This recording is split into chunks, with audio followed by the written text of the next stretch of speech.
Bismillahirrahmanirrahim. Assalamualaikum warahmatullahi wabarakatuh.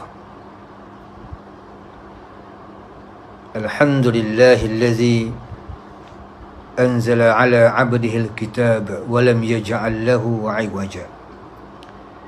Wassalatu wassalam ala imamina wa syafi'ina wa maulana Muhammad wa ala alihi wa ashabihi wa man tabi'ahum bi ihsanin ila yaumiddin. Allahumma rzuqna fahman nabiyyin, Allahumma rzuqna fahman nabiyyin wa hifzal mursalin wa ilhamal malaikatil muqarrabin fi afiyah ya arhamar rahimin. Amma ba'd. Tuan-tuan muslimin muslimat yang dirahmati Allah sekalian, pertama, kita panjatkan kesyukuran kita kepada Allah Subhanahu wa taala di atas pelbagai nikmat yang telah dikurniakan kepada kita oleh Allah Subhanahu wa taala kepada hamba-Nya yang bernama manusia. Mudah-mudahan kita menjadi hamba Allah yang senantiasa bersyukur kepada Allah Subhanahu wa taala. Salawat dan salam kita berterusan kepada junjungan besar Nabi kita Muhammad sallallahu alaihi wasallam yang kita sayang. Mudah-mudahan dengan salawat itu, mudah-mudahan memberikan kebahagiaan hidup kita, dan mudah-mudahan kita akan mendapat syafaat yang besar di sisi Allah Subhanahu wa taala yang akan dikurniakan oleh Rasulullah sallallahu alaihi wasallam kepada kita di akhirat nanti. Yang ketiganya, saya ucapkan terima kasih kepada pihak pengurusan dan pentadbiran Masjid Samadiyah Kelang atas sudi menjemput saya untuk menyampaikan kuliah pada malam ini. Mudah-mudahan bermanfaat kepada semua anak karya yang ada di sekitar Masjid Samadiyah dan juga umat Islam yang lain keseluruhannya. Bagi sesiapa yang ingin menderma kepada Masjid Samadiyah, boleh melihat kepada kaca skrin, dan mudah-mudahan derma kita ini akan mendapat sebagai ganjaran besar kepada kita dan untuk kita mendapatkan kebahagiaan hidup kita di akhirat nanti, insya-Allah. Tuan-tuan sekalian, pada malam ini dalam kesempatan kuliah yang diminta kepada saya menyampaikan berkongsi ilmu dengan tuan-tuan muslim-muslimat sekalian, saya ingin menyentuh hadis Rasulullah sallallahu alaihi wasallam nak bicarakan dalam satu kitab yang dikarang oleh Syekh Fahmi Zamzam. Tuan Guru Syekh Fahmi Zamzam ini telah mengarangkan kitab yang begitu bermakna kepada orang Islam pada hari ini. Sebab apa saya kata bermakna? Sebab kita hidup di akhir zaman. Kita hidup di dunia akhir zaman. Dan apabila Tuan Guru Syekh Fahmi Zamzam mengarang kitab 40 peristiwa akhir zaman ini, seolah-olahnya bila kita baca dan kita tengok, rupa-rupanya Nabi kita Muhammad sallallahu alaihi wasallam pernah berpesan kepada kita. Pernah berpesan. Maknanya apa tuan-tuan? Maknanya pesanan Nabi yang berlaku 1440 tahun yang lampau menandakan begitu sayangnya Nabi kepada umat Rasulullah sallallahu alaihi wasallam. Dia dah siap-siap pesan kepada kita walaupun ketika ini bukan di zaman Rasulullah sallallahu alaihi wasallam. Seperti mana kita pesan kepada anak cucu kita. Bila kita pesan, apa maksud kita pesan? Maksud kita pesan, kita sayang pada anak. Maksud kita pesan sebab kita sayang kepada cucu kita. Itu maksud kita pesan. Kalau kita tak sayang, kita tak pesan, tuan-tuan. Jadi Nabi SAW berpesan kepada umat Rasulullah sebab Nabi sayang kepada umat Rasulullah SAW. Di antara 40 hadis yang dikumpulkan, yang diletakkan dalam buku Tuan Guru Syekh Fahmi Zamzam ini adalah, saya ambil satu hadis ke-28 dalam buku itu, dalam kitab itu, di mana saya akan sebut hadis, matan hadis dan terjemahan, dan kita akan cuba hurai dan memahami apa yang diceritakan kepada kita oleh Rasulullah sallallahu alaihi wasallam. An Abi Hurairah radhiyallahu anhu anna Rasulullah sallallahu alaihi wasallam qala badiru bil a'mal fitanan ka qit'il laylil muzlim yusbihu ar-rajulu mu'mina wa yumsi kafira أو يمسي مؤمنا ويصبح كافرا يبيع دينه بعرض من الدنيا. Rawahu Muslim. Artinya, daripada Abu Hurairah radhiyallahu anhu bahwasanya Rasulullah sallallahu alaihi wasallam bersabda, bersegeralah kamu beramal sebelum menemui fitnah, yakni ujian berat terhadap iman, seumpama malam yang sangat gelap, kata Rasulullah. Seseorang yang beriman di waktu pagi, kemudian di waktu petang dia sudah menjadi kafir, atau seseorang yang masih beriman di waktu petang, kemudian keesokan harinya dia sudah menjadi kafir. Dia telah menjual agamanya dengan sedikit harta benda dunia. Dan saya ambil sikit apa yang disentuh oleh pengarang kitab ini. Berkata pengarang kitab ini, iaitu Tuan Guru Syekh Fahmi Zamzam, menyatakan bahawa hadis ini menerangkan kepada kita betapa dahsyat dan hebatnya ujian terhadap iman seseorang di akhir zaman. Seseorang yang beriman di waktu pagi, tiba-tiba dia menjadi kafir di waktu petang. Begitu pula dengan seseorang yang masih beriman di waktu petang, tiba-tiba esok paginya dia berubah menjadi kafir. Begitu cepat perubahan yang berlaku.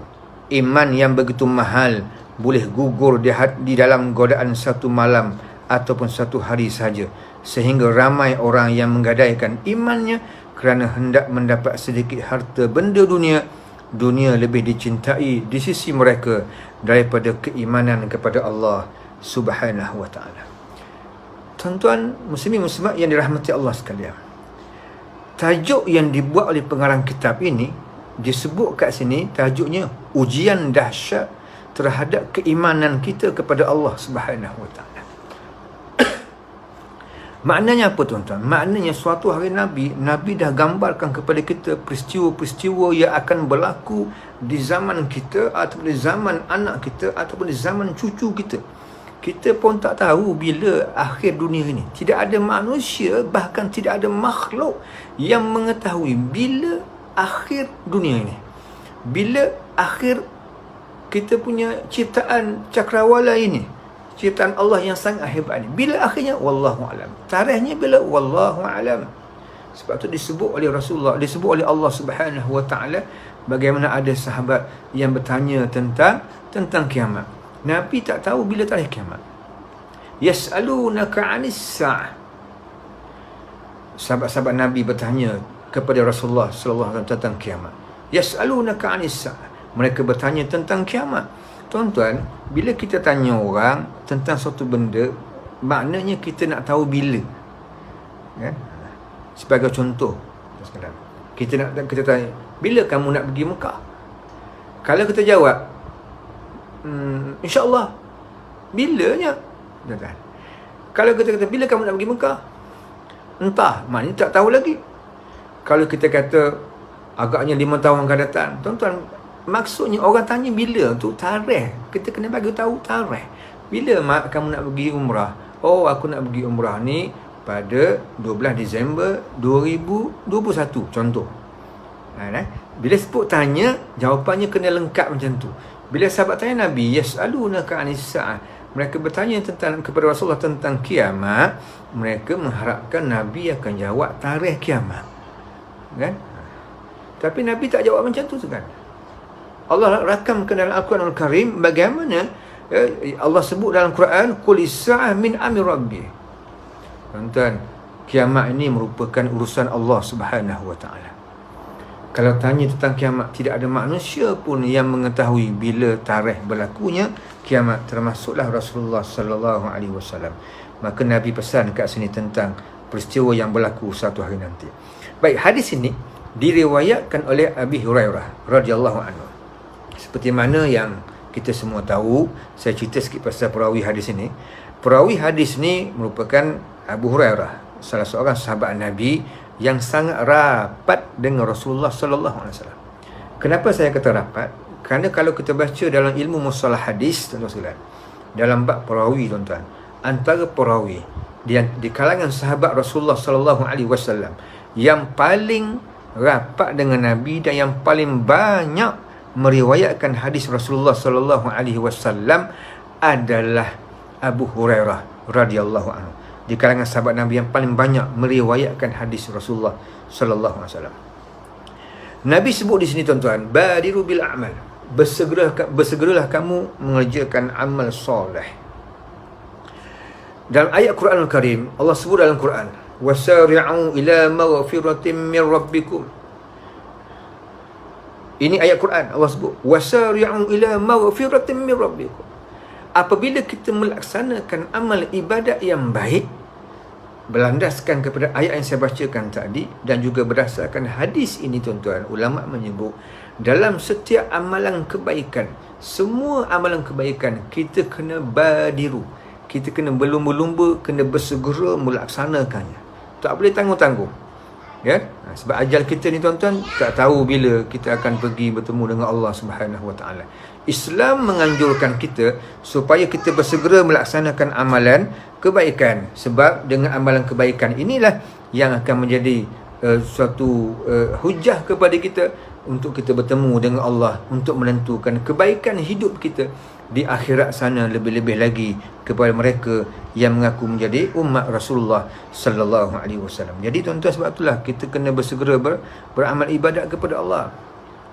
Sebab tu bila kita, macam kita tengok sekarang ni, kadang-kadang daripada tak bertudung pakai bertudung, artis-artis kita yang tak bertudung pakai bertudung, kan?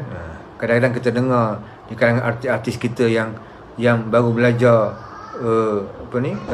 baru pakai tudung. Apa kata mereka, tuan-tuan? Siapa yang pernah dengar statement dikeluarkan oleh beberapa orang artis, tuan? Dia kata apa? Dah tahun lepas, contoh ada satu artis tu, saya tak boleh sebut nama dia, daripada tahun lepas lagi saya belajar untuk pakai tudung. Apa maksudnya? Daripada tahun lepas lagi dah belajar pakai tudung, tuan-tuan. Sepatutnya tahun lepas tu pakai tudung terus. Tak perlu kita tangguh-tangguh. Jangan kita tangguh-tangguh benda yang baik, benda yang diwajibkan oleh Allah Subhanahu Wa Taala. Jangan kita tangguh-tangguh. Berdasarkan hadis ini, Nabi SAW menggesa kepada umat Rasulullah SAW supaya kita senantiasa bersegera melaksanakan amalan kebaikan. Sebab amalan kebaikan ni, tuan-tuan, akan diberikan ganjaran pahala oleh Allah Subhanahu Wa Taala. Nabi bagi tahu, tuan-tuan, dalam bab ganjaran pahala ni, kalau kita ada niat nak buat dah, Allah bagi pahala. Jangan buat lagi. Jangan kata buat lagi. Niat dalam hati kita nak buat kebaikan pun, Allah dah bagi pahala. Inilah sayangnya, rahmatnya Allah Ta'ala kepada umat Rasulullah yang ingin melaksanakan kebaikan, kebajikan, amalan yang baik di sisi Allah Subhanahu Wa Ta'ala. Tuan-tuan sekalian, para ulama telah membahagikan ujian terhadap iman. Hadis ini, ulama hadis menghuraikan hadis ini, bagaimana hadis ini menceritakan tentang ujian-ujian yang akan diterima oleh manusia di akhir zaman. Sehingga Nabi gambarkan dalam hadis ini bagaimana manusia ketika itu, waktu paginya Muslim, petangnya dah jadi kafir. Petangnya Muslim, pagi esok dah jadi kafir.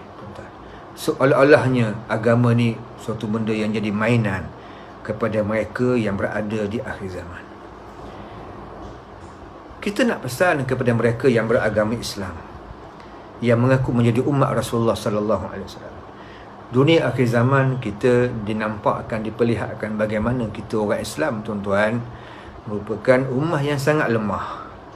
Perpecahan yang berlaku di kalangan orang Islam begitu teruk sekali. Bukan sahaja di Malaysia, bahkan di seluruh dunia, di mana adanya umat Islam berlaku perpecahan yang sangat teruk, yang menyebabkan penghinaan demi penghinaan yang dikenakan kepada orang Islam yang mengaku beriman kepada Allah Subhanahu Wa Taala. So, ulama menyebut di sini, tuan, jenis-jenis ujian terhadap iman. Yang pertama, tuan-tuan, yang pertama ketuhanan, ujian kepercayaan, ujian ketuhanan. Yang kedua, kata ulama, ujian amal ibadat. Ya? Ketika kita melaksanakan amal ibadat, kita akan menerima ujian daripada Allah Subhanahu Wa Taala. Yang ketiga, ilmu. Ketika nak mendapatkan ilmu, mencari ilmu, kita akan juga dikenakan, akan mendapat ujian daripada Allah Subhanahu Wa Taala. Yang keempat, kehidupan di dunia yang fana ini. So, ulama menyenaraikan, bila sebut ujian terhadap iman, ada 4 perkara yang ulama sebut yang akan kita hadapi di akhir zaman itu. Yang pertama, kata ulama, ujian terhadap ketuhanan, ujian terhadap kepercayaan. Tuan-tuan sekalian, bila sebut pasal akidah ini, kita mudah cakap akidah. Bila sebut akidah tuan-tuan, sekarang ni Allahu Akbar, Masya Allah, ujian kepercayaan sangat-sangat menakutkan. Sangat-sangat menakutkan. Kadang-kadang berlaku di kalangan saudara mara kita. Masa kecil kita bela, masa kecil kita tengok kita berkawan, sepupu kita, saudara mara kita, nampak okey, kita pergi sekolah agama sekali, kita pergi mengaji Quran sekali. Bila makin besar, makin mengetahui tentang ilmu dunia ini, makin berdikari dengan apa yang ada di atas muka bumi Allah Subhanahu Wa Taala, dengan menggunakan akal fikiran yang begitu sempit, ditambah lagi ilmu agama yang kurang, maka ramai di kalangan orang Islam kita yang keluar daripada Islam. Cuma statistik tu kita tak tahu berapa ribu, berapa juta, berapa ribu kah, berapa ratus kah orang Islam yang keluar daripada agama Allah Subhanahu Wa Taala, ataupun kita kata murtad. Kita tidak ada suatu kenyataan, suatu statement, suatu fakta yang tepat yang kita boleh tahu berapa ramaikah orang Islam yang telah keluar daripada agama Allah Subhanahu Wa Taala. Itu yang isytihar murtad, tuan-tuan. Kan? Kita pernah digemparkan suatu ketika dahulu, tuan-tuan, di mana ada di kalangan orang Islam yang berani mengisytiharkan dirinya sebagai etis. Tak tergambar kita ada orang Islam berani menyebut di dalam negara Islam dikuatkuasakan undang-undang syariah dalam negara Islam Malaysia ini. Ada di kalangan orang Islam, sebahagian kecil orang Islam yang berani mengisytiharkan dalam Facebook, kami merupakan di kalangan golongan etis, golongan yang tidak percayakan Allah, golongan yang tidak percayakan agama. Ada yang berani, sebegitu berani, tuan-tuan. Dulu tak pernah wujud perkara ini. Zaman datuk nenek kita tak pernah ada golongan seumpama ini. Tapi rupa-rupanya mereka sedikit demi sedikit mencari pengaruh, dan bila mereka rasa kuat, mereka dah ada ramai, mereka keluarkan statement dalam Facebook, mereka lah golongan anti, golongan etis, golongan yang tidak percaya kepada agama, apatah lagi tidak percaya kepada Allah Subhanahu Wa Taala. Di samping itu, ada dugaan-dugaan kepada orang Islam sekarang, dugaan keimanan, kepercayaan, ketuhanan, di mana orang Islam ada di sebahagian kecil mereka yang masuk ajaran-ajaran sesat. Di Malaysia lebih kurang ada 114 ajaran sesat di Malaysia yang disenaraikan oleh JAKIM, Jabatan Kemajuan Islam Malaysia. 114 ajaran sesat, tuan-tuan, yang aktif. Aktif maksudnya apa, tuan-tuan? Maksudnya dia sedang mencari pengikut, Walaupun tok gurunya telah meninggal dunia, tapi pengikut-pengikutnya yang ada, yang meneruskan kesinambungan ajaran tok guru mereka, sedang mencari pengaruh. Saya ambil contoh, tuan-tuan, ajaran yang terkenal, semua orang pernah dengar, dan dalam khutbah-khutbah di Selangor disebut beberapa kali dan acap kali disebut tentang ajaran ini, iaitu ajaran Qadiani Ahmadiyah yang berpusat di Kampung Nakhoda, Selangor. Walaupun Mirza Ghulam Ahmad, dia punya pengasas Qadiani, yang mana orang Qadiani, pengikut Ahmadiyah, mengaku bahawa Mirza Ghulam Ahmad ini merupakan Nabi akhir zaman, merupakan Imam Mahdi, merupakan Nabi Isa, semua ada kat dia. Telah meninggal tahun 1918, tuan-tuan, dah lama meninggal, tetapi pengikutnya masih ada sampai sekarang. Sampai sekarang. Ini baru kita tengok pada Qadiani, dan pengikutnya bukan ada di Kampung Nakhoda, tuan-tuan. Qadiani satu organisasi sesat yang mempunyai pengikut seluruh dunia. Di Indonesia ratus ribu, tuan-tuan, pengikut Qadiani. Di Britain ada, di Perancis ada, seluruh dunia ada pengikut Qadiani. Itu kita pergi Qadiani, kita pergi Syiah, ada di kalangan mereka yang bermazhab Ahlussunnah wal Jamaah, yang kita katakan mazhab yang paling betul, mazhab Ahlussunnah wal Jamaah. Sanggup keluar mazhab Ahlussunnah wal Jamaah, pergi kepada mazhab Syiah. Dan mazhab Syiah, tuan-tuan, semua orang tahu bagaimana peranan Syiah dalam menghuru-harakan negara-negara yang ada di mana kepimpinan mereka bermazhab dengan mazhab Ahlussunnah wal Jamaah. Siapakah yang bersekongkol dengan Amerika Syarikat ketika menjatuhkan Allahyarham Saddam Hussein kalau bukan Syiah?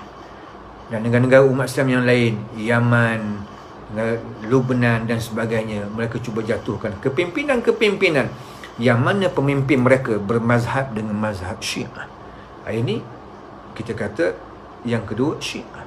Kita pergi ajaran-ajaran lain, banyak 114 ajaran sesat. Dugaan keimanan orang Islam sekarang, tuan-tuan, dari sudut keimanan, kepercayaan mereka, ada sebahagian kecil yang terkeluar daripada Islam, yang kita katakan, istilah yang kita katakan dalam fatwa kita adalah mereka yang sesat, dan mereka yang tidak mengikut aturan jalan yang telah ditentukan dalam mazhab yang kita pegang, iaitu mazhab Ahli Sunnah wal Jamaah.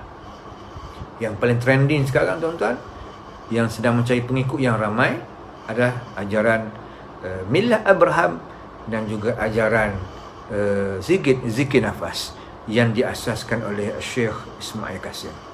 Tuan-tuan dan perempuan yang dikasihi Allah sekalian, ini di antara cabaran orang Islam akhir zaman. Ya, kadang-kadang ayahnya bermazhab Ahlussunnah wal Jamaah, tapi anaknya menjadi pengikut Millah Abraham.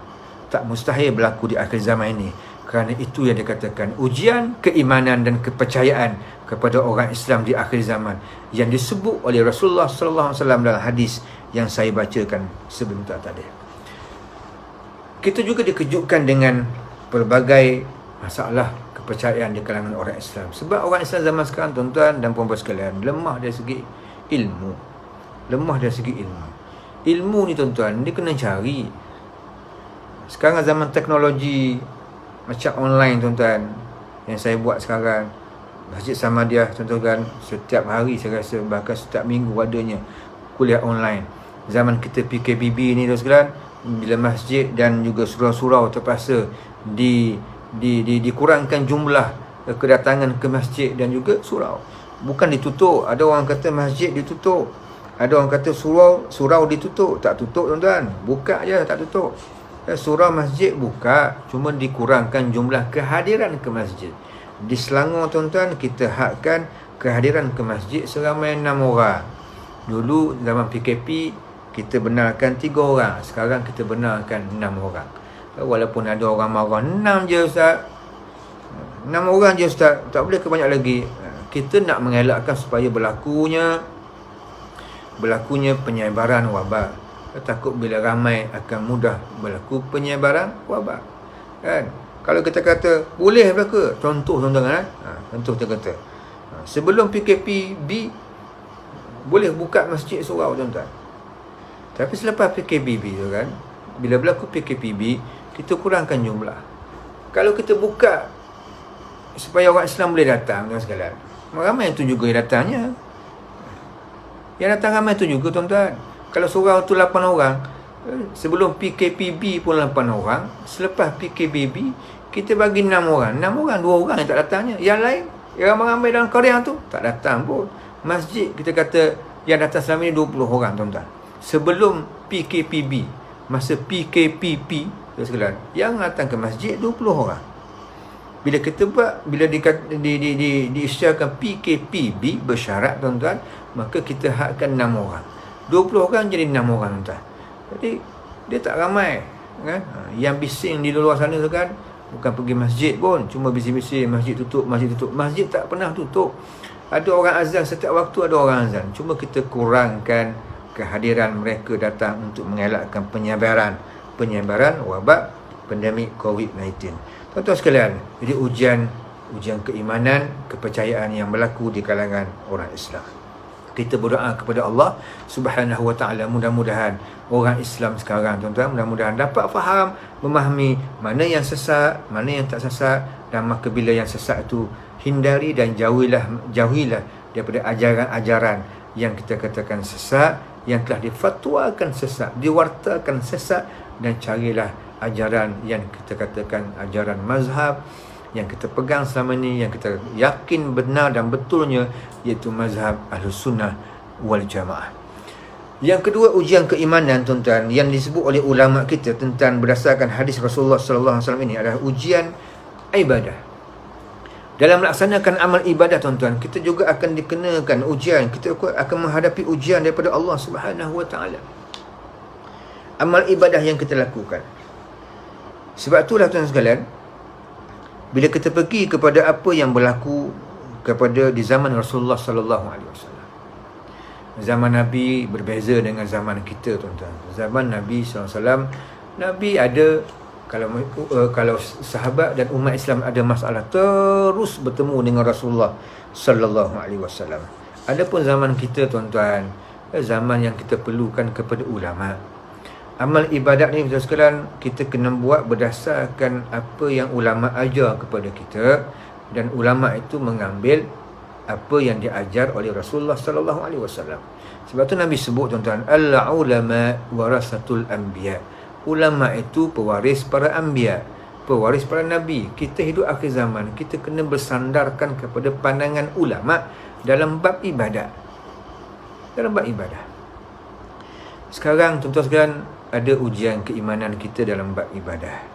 Allah uji umat Islam di Malaysia ini dengan ujian pandemik COVID-19. Ketika kita begitu seronok melaksanakan amal ibadah di masjid dan surau, bagi mereka yang kaki masjid, kaki surau tuan-tuan, bila Allah datangkan ujian dengan wabak ataupun virus COVID-19, maka umat Islam dihadkan datang ke masjid, datang ke surau. Tuan-tuan, saya nak sebut, saya nak ulas lagi dalam bab ini, isu ini tuan sekalian, tentang bagaimana situasi yang berlaku di kalangan orang Islam dewasa ini.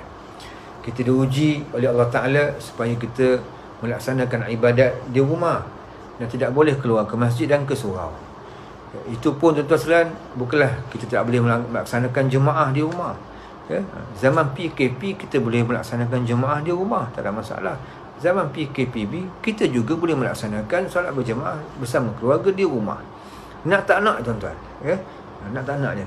Jadi yang saya nak komen sikit, saya nak ulas sikit pada malam ini tentang bagaimana ada di kalangan pandangan-pandangan yang cerdik pandai, yang cerita di luar sana bagaimana marah kepada Jabatan Agama Islam Negeri, marah kepada Majlis Agama Islam Negeri, bahkan marah kepada mereka yang kita katakan sebagai mufti-mufti, marah kepada ahli agama. Mereka marah kerana mereka katakan masjid dikurangkan jumlah orang, dan mereka marah sebab tak boleh melaksanakan Jumaat seperti mana di zaman sebelum datangnya COVID-19. Saya nak tegur, walaupun yang bercakap tu kadang-kadang ustaz tuan-tuan, ustaz ni kadang-kadang bila bercakap tuan-tuan kena ada fakta. Kita orang agama bila bercakap kena ada fakta. Fakta kena tepat, fakta kena betul. Dan kita orang agama, kita hanya tahu tentang agama. Perubatan, kita tanya mereka yang mahir tentang perubatan. Engineering, kita tanya kepada mereka yang mahir tentang engineering. Tentang undang-undang, kita tanya kepada pakar yang tahu tentang undang-undang. Sebab tu bila kita menyampaikan kuliah, menyampaikan ilmu di masjid dan di surau, dalam bab agama yang kita tahu, kita boleh sampaikan. Bila tiba tentang bab-bab ekonomi yang kita tak tahu, kita kena belajar dan kita kena tanya orang yang tahu secara mahir. Pernah berlaku satu ketika dahulu, saya nak sebut sikit tuan-tuan, nak ulas sikit. Bila orang cerita pasal penguatkuasaan, pernah berlaku satu ketika dahulu tuan-tuan, bagaimana ada seorang ahli agama yang menghentam Jabatan Agama Islam yang ada di Malaysia ni. Mereka menghentam tuan-tuan. Mereka menyatakan bahawa penguatkuasa kita ini melaksanakan perkara amar ma'ruf nahi munkar, melaksanakan nahi munkar tidak berlandaskan hukum syarak, tidak berlandaskan agama. Kata ahli agama itu, mana mungkin boleh Jabatan Agama menyuruh penguatkuasa kita tajassus. Tuan-tuan faham tak apa itu tajassus? Tajassus tuan-tuan, ahli agama begitu marah.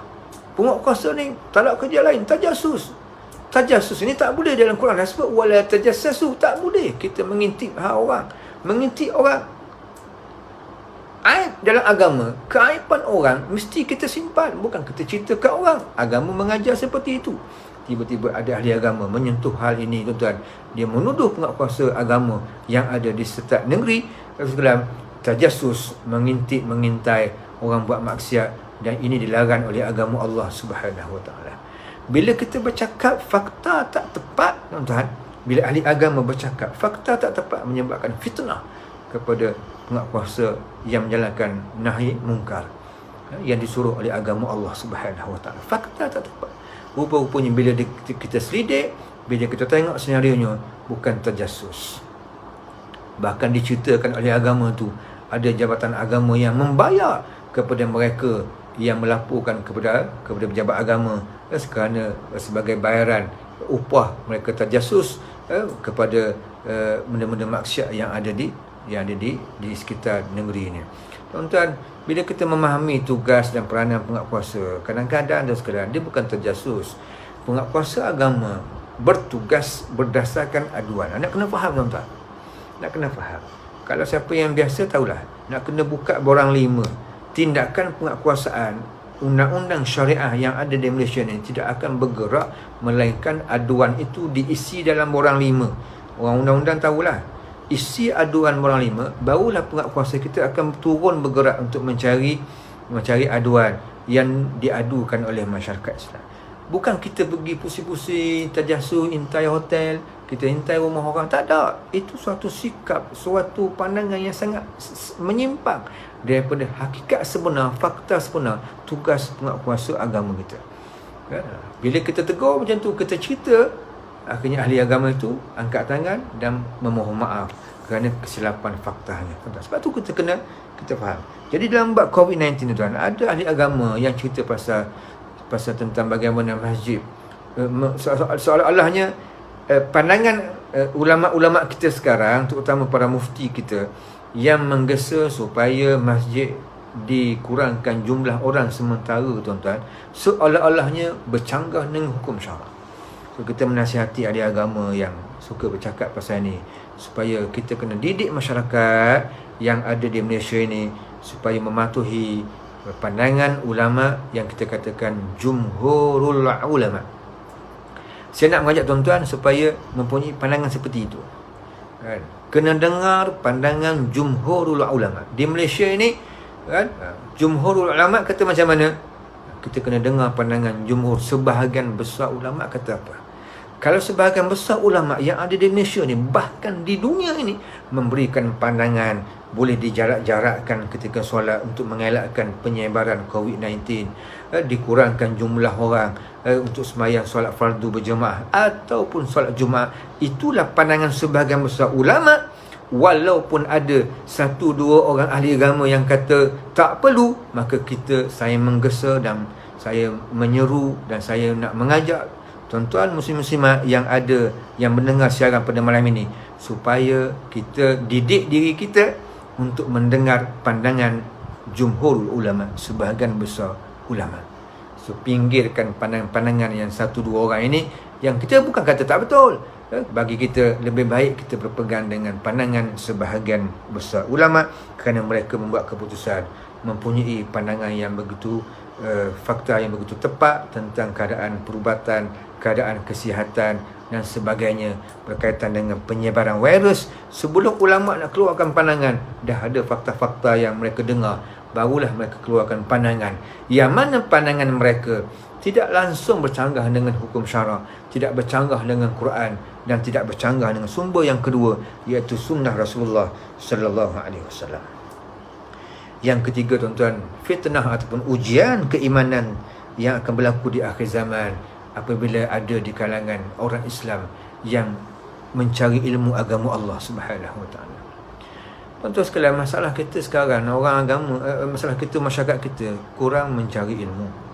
Sebab tu saya sangat menyokong, saya sangat setuju apa yang dilakukan oleh masjid sama dia Masjid Raja Haji Fisabilillah, masjid-masjid yang lain yang membuat kuliah online, tuan-tuan. Sebab masyarakat tak boleh berhenti dengan ilmu. Bukan bermakna masjid tutup, bukan bermakna masjid dikurangkan orang, dihadkan ataupun tak boleh diadakan kuliah secara berdepan, diadakan di masjid-masjid surau sekarang ini waktu PKPB. Bukan bermakna ilmu itu terus tutup. Masjid-masjid dan surau-surau kena fikir alternatif, sesuatu yang mana masyarakat anak karya tetap mendapatkan ilmu yang biasanya setiap hari diadakan di masjid surau. Tuan-tuan sekalian, masyarakat dahagakan ilmu, tiba-tiba bila berlaku PKPB terus tutup pengajian ilmu. Dahlah kita tak pergi ke masjid, tak pergi ke surau, ilmu juga kita tidak ada. 2 minggu kena PKPB, sekalian. 2 minggu kita tak diasuh, rohani kita tak diasah dengan ilmu.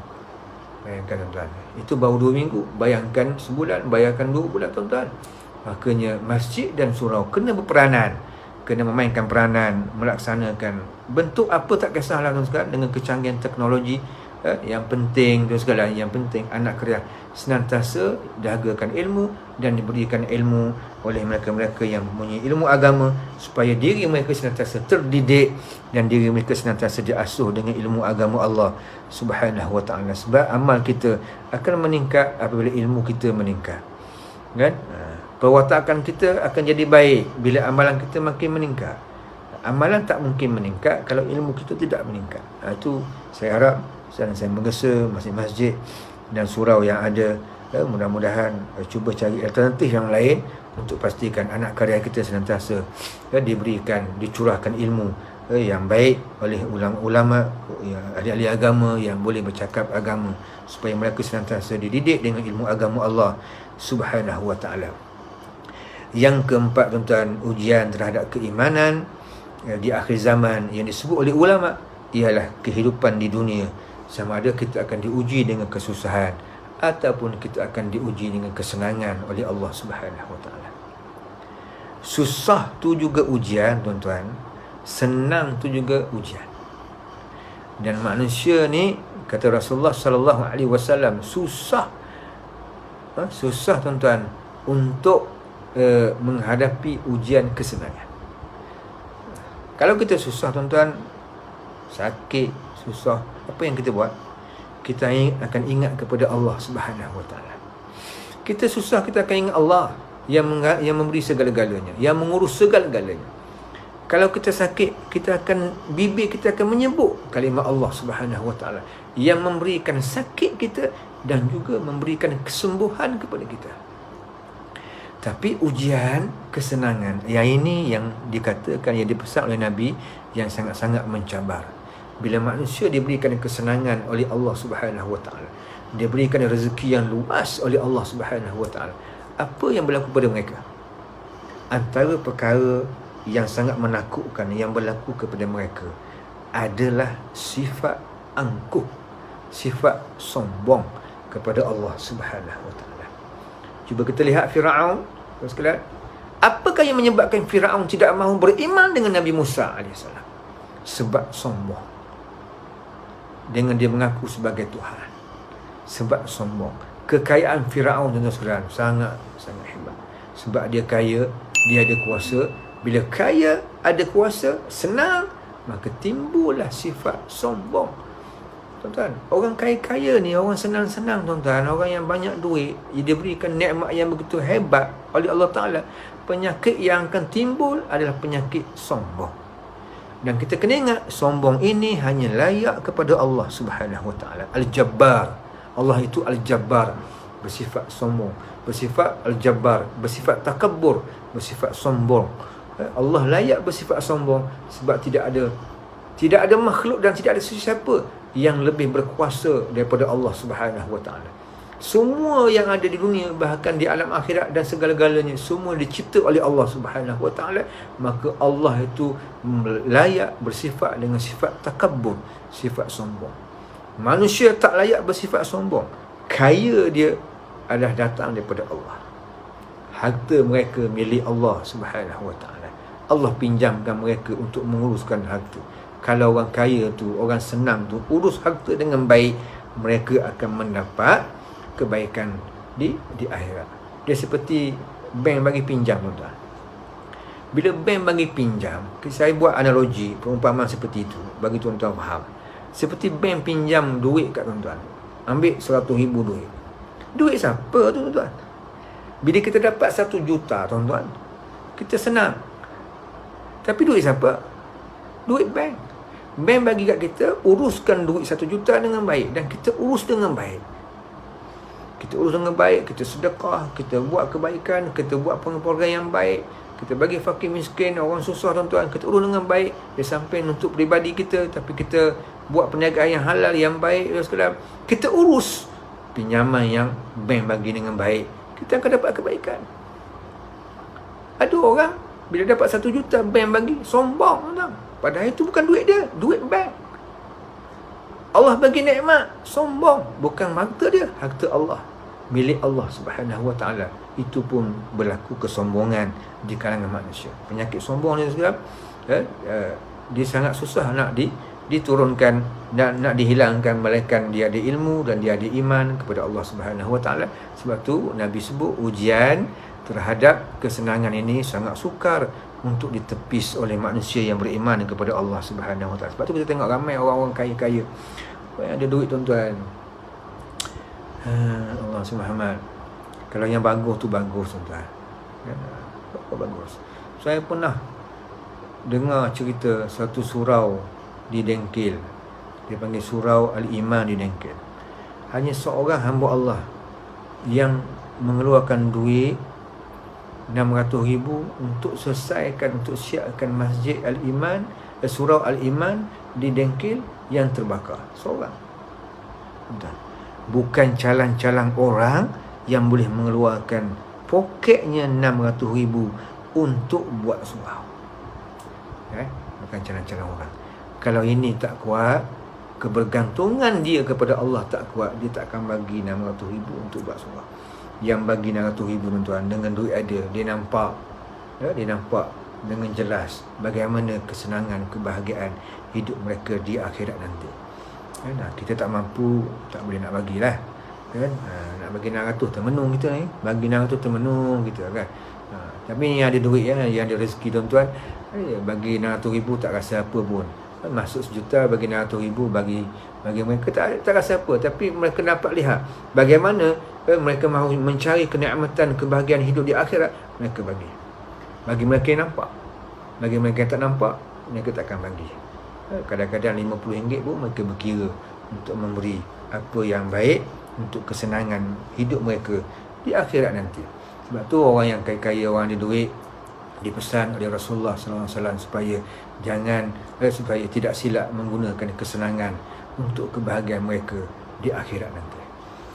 Kalau mereka boleh guna kesenangan yang Allah bagi untuk akhirat, itulah orang kaya yang baik yang dipesan oleh ulama kita. Mudah-mudahan kita menjadi mereka yang senantiasa patuh dan taat kepada perintah Allah Subhanahu Wa Taala. Tuan-tuan dan puan-puan yang dikasihi Allah sekalian, sebab itulah dalam kita menghadapi ujian daripada Allah Subhanahu Wa Taala, kita kena banyak bersabar. Dan di antara ubat yang paling mujarab yang disebut oleh ulama kita, tuan sekalian, tentang ujian yang dikenakan oleh Allah Subhanahu Wa Taala. Sebab ujian ini apa yang disebut oleh Allah Taala dalam Quran dan surah Al-Baqarah, Allah sebut kepada kita tentang bagaimana Allah tetap akan mengenakan ujian kepada kita, umat Rasulullah SAW. Bila kita mengaku la ilaha illallah Muhammad Rasulullah, kita menjadi orang Islam, kita akan diuji oleh Allah Subhanahu Wa Taala. Dan di antara ujian yang Allah kenakan kepada kita, yang Allah sebut dalam Quran, walanabluwannakum bisyai'im minal khawfi wal ju'i wa naqsim minal amwali wal anfusi was samarat wa basyiris sabirin.